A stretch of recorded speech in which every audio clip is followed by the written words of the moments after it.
OMGs, boys, girls, and betweeners. Welcome back to another Street Fighter tutorial with me, your friend who's in charge of something, I don't know, Street Fighter business, I guess.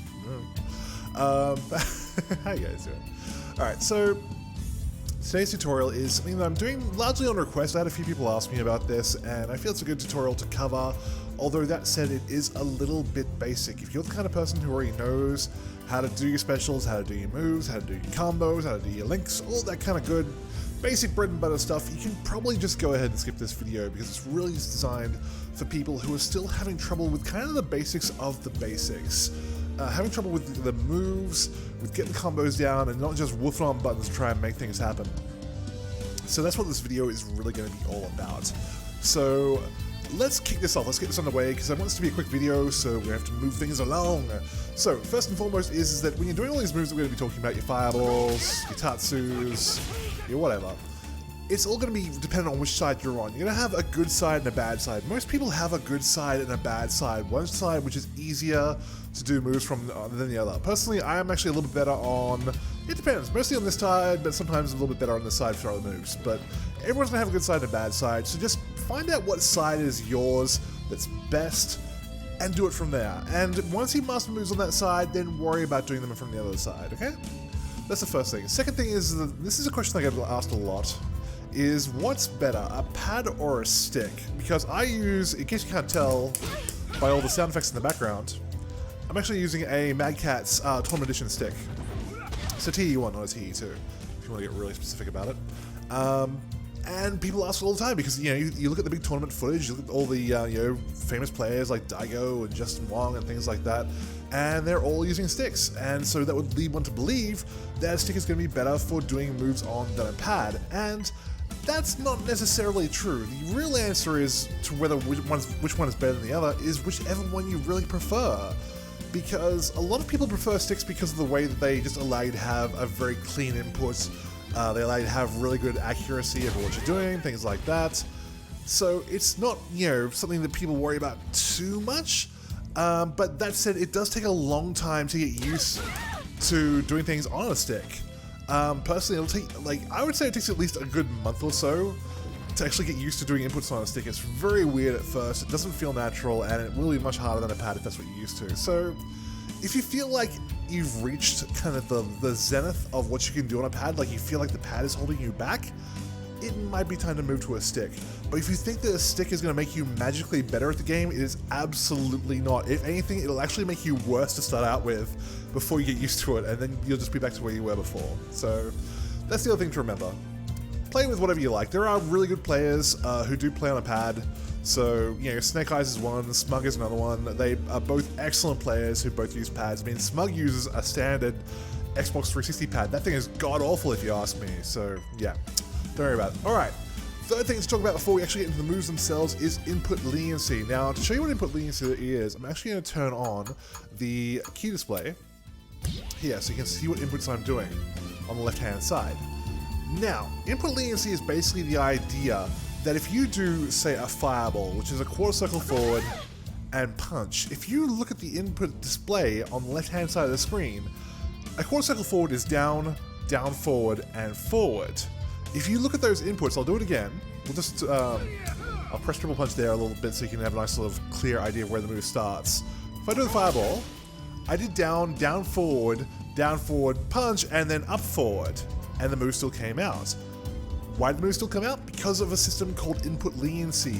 Input leniency is basically where the game knows what move you're probably trying to do and will give you the move anyway.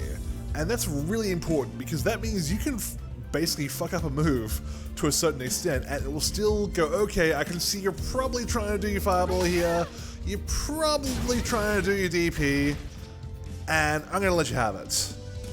And earlier Street Fighter games did not have this. If you go back and play Street Fighter 3, which did not have it, it is a world of difference. It's incredibly hard for a person like myself, who has mostly been sort of playing Street Fighter 4 onwards competitively, to go back and play Street Fighter 3, because it's just very little to zero input leniency, and it's just hard to get moves out. So this is something which will come up a few times, but just keep in mind that this system does exist, so you don't have to be exact with your movements. Alright, let's talk about some of the basic motions that people have trouble with. Let's talk about the quarter circle forward that I just did before. I'm just, again, clearing out the inputs there. So quarter circle forward is quarter circle rolling towards your opponent. Forward is always the direction of your opponent. It's a relative term. So it's down, down, forward, forward. If you want to think of it in terms of a clock, it is going, in this instance, from 6 to 5 to 4 to 3. So we're rolling through and pressing punch. Now, a lot of people will do this and they'll get this action. This thing will come out here. And they'll occasionally get a fireball, but mostly get that. And essentially what that is if you look what I'm doing, I'm actually pressing, it's actually hard for me to fuck this up because I'm so well practiced at it. I'm actually pressing punch a little bit too soon when I do it. You can see if I try again, I'll just clear that out. You see the punch came out a little bit too soon. The punch came out at the down forward part instead of the forward. The input leniency in this game, especially because this game was designed for new players, the input leniency is very forgiving on the timing of the punch. It will allow you to do the punch much later after you've completed the roll, and it will still come out. If you actually hear the emotion there, I'm not sure if you can. I'm pressing the button a good, probably 1/3 to 1/2 of a second after I complete the roll. It's a very generous window. So if you're getting this action here, it means you're pressing the button too soon. You need to relax, chill out a little bit, and try pressing the button later on, because you want that button to come out with the forward, not the down forward. You can see that on the left hand side there. So that's something to remember, because again, they'll come up a few times, especially later on when we talk about supers, that as I said, the window is much larger than you think it is. You're better, if a move isn't coming out, you're definitely better off trying to take longer and take more time with it than you are trying to do it faster. I actually perform supers at 2 different speeds depending on which side I'm on, because I find I'm able to do it faster on one side than I am on the other side. So it's definitely something to really keep in mind. So that's quarter circle forward. Quarter circle back, same idea, you're just rolling away from the opponent. So down to down, back to back. In this instance, it would be 6 to 7 to 8 to 9 if you were looking at a clock, and pressing kick to get them tatsus. So same idea, both ways. You're just really just rolling very relaxed, very lazily, and pressing a button afterwards. But like I said, biggest thing is, button's gonna be afterwards, not at the, you can do it at the same time, but ideally you wanna do it afterwards. Definitely not before. It will never come out if you do it beforehand. Alright, so that's quarter circle back, quarter circle forward. Now, the next kind of tricky ass move to do is going to be your dragon punch. People call it the uppercut. I'm just like, I grew up calling it a dragon punch because it's what it was called Street Fighter 2. The DP, if you will. So that is, now when you look at, this is the part which throws a lot of people, because when they look in the instruction manual, or they look on their app or whatever it is, they look at the moves list. Let's look at the moves list. Can we look at the moves list from here? Command list. Hadouken, Shuriken. It's got a Z on there, a fucking Z. How the crap do you do a Z on a pad or a stick? And the answer is, you don't. It's a really, I think it's a really bad illustration for actually showing you what the motion is. The motion is essentially pressing forward and then doing a fireball. So if you do a fireball, you have timing right, you get this. Like many people, I am bad at taking my own advice. But if you press forward and then do a fireball, I'll clear out the input there, you get this. Now with the Dragon Punch, you can press the button a little bit sooner. You don't have to complete the forward roll. As you saw there, you can press it at the down forward part. But essentially, you just want to tap forward and then do a fireball. And you will always get a Dragon Punch, or an uppercut, or whatever you want to call it. So that's the thing. It's a terrible illustration for a move. It's forward and fireball, and it will always come out if you do that. That is by far the easiest way I can describe it. Just forward, then roll forward, then punch. Or kick if it's Cammy or anyone else that uses kick for theirs instead. So that is the roll. That's pretty much covers like the rolls. There are half circle rolls in this game as well, depending on the character that you use. Again, exactly the same theory. It's performing a half circle from back to forward or forward to back. Obviously, forward always being where your opponent is. Let's look at other characters. Let's look at charge motions. Chun-Li's got a fireball. Let's use Chun-Li for a little bit. So we'll switch across to here. Play controlled. Oh, that's not gonna work. Gotta record.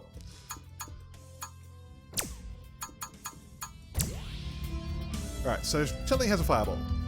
And if you it says if you hold back and press forward, you get the fireball and punch, obviously. Again, you want to hold back. You can see the inputs here. Press forward, punch. You're pressing the punch after you press forward. Again, very generous window on the timing for that. Can't be too generous, but pretty generous. Again, once again, always press the button after you complete the motion, not at the same time, and never before. So that's how you do the fireball, and it's arguably easier than doing a rolling motion, which is fine. However, what they don't tell you is that you can do it while crouching as well. As long as you're holding down back, you can see I'm now holding down back. Oh my gosh. Just the commentator, it will still come out. Down back still counts as a back motion.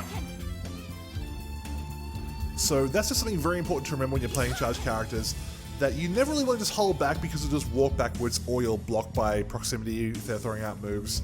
But if you hold down back, you can hold down back at any distance that you want and you'll still be able to throw out your moves. Same works for the down up moves as well. You can hold down back, press up, and you spin bird kicks. Things like that. So it's just something that's not really mentioned in the instructions. The down back does count as a back input as well. Alright, I'm going to show you one other motion which I can't do with either of these two characters, so I'll be right back with Zangief. Alright, so we're back with Zangief, because he is one of the characters that has a 360-degree input. So this is something that throws a lot of people for a loop as well, is that this motion requires you to roll the stick in a full 360-degree motion, starting with towards your opponent and ending towards your opponent before pressing a button. Now, this kind of flies a little bit in the face of what we were talking about before, because when I said before you can be kind of lazy in terms of the speed at which you do it, if you are too slow in doing the motion, he'll jump when you get to the up part. Like so. Let's turn the inputs on just so you guys can see what we're talking about here. Let's go back to tech data is on. Key display is on. There we go. So we'll get Zangief back because he was rudely left us there. So here he jumps. So if I try to do it too slow, we get the airborne version, which is no good. It used to be the case in other Street Fighters that you had to try and kind of buffer this move behind other moves because doing standing 360s was not an easy move to do it all. Again, they have made it easier here, but you just have to do it fast. So you have to kind of woof it around to get the motion without him jumping. Because otherwise you get that, which is, again, no good. So you definitely do have to do this one faster, but if you keep in mind just the timing, that again, press the punch button after you complete the motion, which is the key thing, you should be able to get it. Because once again, you can see if you look on the left-hand side of the screen, if you look at the inputs, I'm butchering this pretty badly in terms of a 360. This is not really a 360. We got forward, forward, down, down, back, back, up, back, up, forward, up, forward, punch. I never completed the 360, but it still gave it to me. So, again, just a tip for you. Alright, let's finish that up there. So that's really it. The key takeaways, obviously, being is that the timing is the most important thing out of anything, and you can be pretty relaxed with the motion as long as you're not doing a 360. That is the caveat to this. Alright, let's go back to Cammy because she's my girl, and I'm going to need her for the next part of this. Alright, so the other thing to remember also, just before I move on to the next part as well, is that you obviously have your EX versions of your moves, like let's say for the spiral arrow, that's a normal spiral arrow. EX version is 2 buttons. Now obviously in the EX version we'll use a section of your meter. That's fine. You can press any 2 buttons. Doesn't matter which 2 buttons you press, you'll always get the EX. You don't need to press all 3, you just need to press 2. It's not gonna matter. I can press light kick, medium kick, I can press light kick, heavy kick. I'll still get it. That's the EXs. Alright, let's talk about the super motion. Super motion, I'm not going to go through all the character supers because that would just take way too long. So super motion is going to be double roll forward. Now in this instance, again, you can be pretty relaxed with it. Let's put out the input there. Double roll forward, kick. If you watch the speed that I did that at, it was pretty, as I said, relaxed. I'll try to do it a little bit slower again. It still comes out. So in this instance, it's a double roll forward, so quarter circle forward, and kick. Again, just take your time with it. Relax. press the button after you complete the motion. It's all part of what we talked about before. You can take your time with these things. The input leniency is crazy good in terms of how much it'll allow you to both butcher the move and how much time it'll give you to do it. It was not this slow in Street Fighter 4. In Street Fighter 4 you had to do it much faster. I don't know if you can see the difference there in terms of how fast the inputs came out, but that was kind of the speed that you had to do it at Street Fighter 4, which I would say is roughly about twice the speed of what I was doing it at previously to that. So that's that. Again, key things, take your time, relax, button after the input. Alright, let's talk about combos. Now, you've mastered all your special moves, you've mastered all your fireballs, your DPs, you got everything, your dragon punches, you're ready to rock and roll and start incorporating this into a combo. How do you do it? Well, let's look at one of the most basic things you can do in a combo. Let's talk about crouching, in this case we're going to do medium kick into spiral arrow. Now, obviously there are different strengths of spiral arrow that you can do, but if you're just learning combos to start off with, I find the most useful thing to do is use the same strength of the button that you just pressed before. So we're going to do medium kick into medium kick spiral arrow. Now, as you can see, first thing you would notice is that I butchered the input. Second thing is though, is that if you're going to press crouching medium kick into spiral arrow, you don't need to press down kick and then do the motion for the spiral arrow. That will never work. It's very wonky and it's incredibly hard to get it to come out. What's much easier is if you press down kick, you're already holding down when the kick comes out.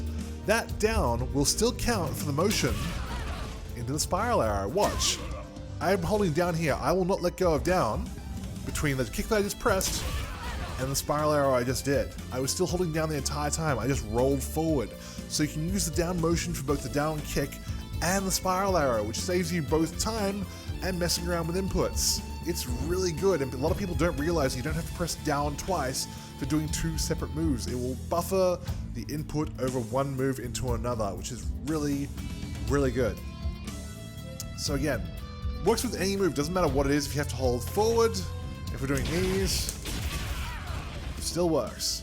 So any move at all uses the same input as, that starts with the same input as the one you just finished, it will basically overlap, which makes your life much, much easier. You can even make it simpler again, say if you wanted to, and this is a little bit more complicated, which I'm not expecting you to do right away if you are having trouble with inputs, but let's say you do want to do jumping kick, crouching medium in the spiral arrow. You can jump and start holding down while you're jumping. Watch, I'll do it.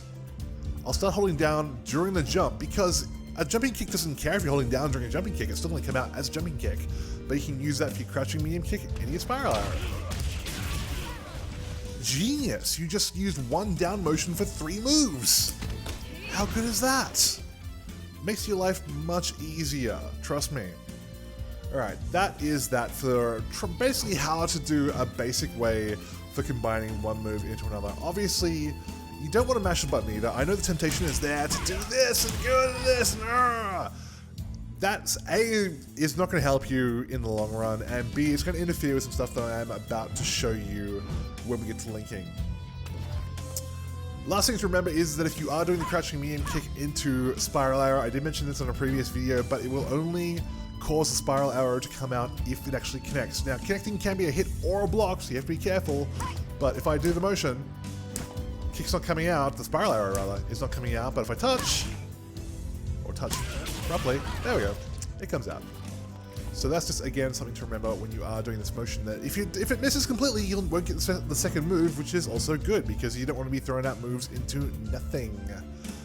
Alright, let's talk about what links are. Links are the second part of combos. Now, what we just talked about were cancels. Special moves will always cancel out of a normal, which is, I'm not going to go too much into the lingo of this, I did cover it in another video, I'm trying to keep things very basic here, but suffice to say, cancels are easier to do than links. Now, if we want to look at a link for Cammy would be, for example, her stand medium into her stand heavy. 2 hits, that means combo.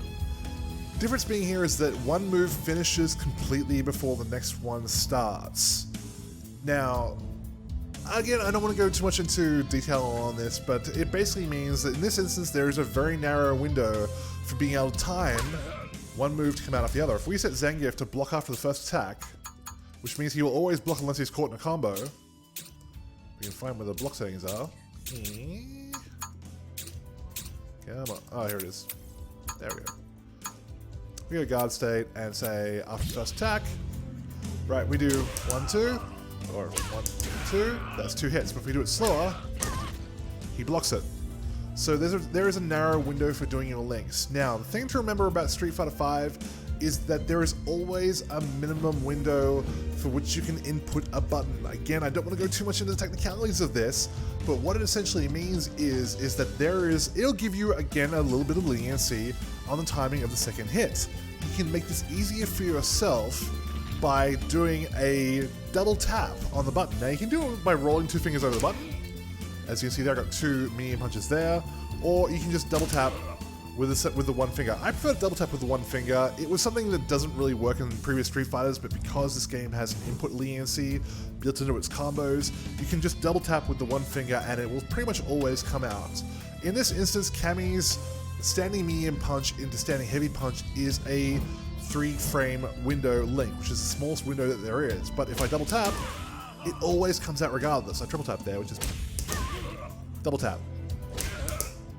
So you can hear the button being tapped 3 times, and it always comes out with the 3rd hit. Even though it is the smallest link window in the game, 3 frames, it always comes out. So that's just something to remember, that if you have one normal for your combo, which links into another normal and not a special, just double tap it if you're having trouble finding the timing of it, and you'll find, more often than not, it will really help you with the timing for your input.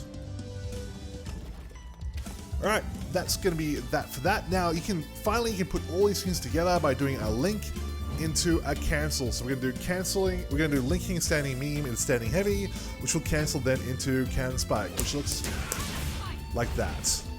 So that's just stringing everything together. So we did a link into a cancel into a special. So I don't really need to explain that to you. I mean, you figured out by now what that is. So that is really the zenith. That's what we've been building up to with all this stuff, is that you have both your links and your cancels and you know how to do them. It's really just a matter of timing.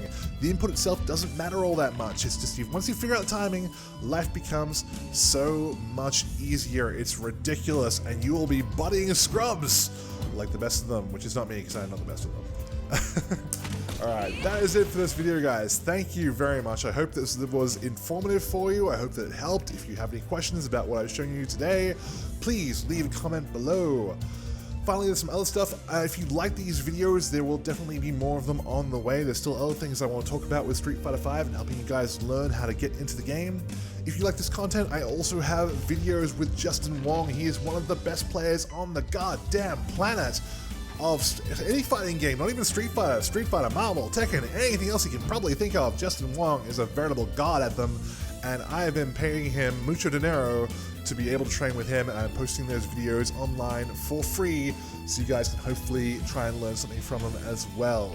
In addition to that, if you want to see me put all this work to good use, or bad use if you will, I have the Salty Warrior series, which is me playing Cammy online, going through ranked matches. I post all my matches, unless they're lag-fueled nightmares. I'll cut those ones out. Good or bad, so you see me win or lose. Same goes with Salty Combatant. I'm doing some Mortal Kombat as well. Those are up on the channel. So Salty Combatant, Salty Warrior, there's links on the screen right now. Please check those out if you're interested to see me play and scream incoherently at the TV. That's it. Please like, subscribe, do those things if you haven't already, and I will see you very soon.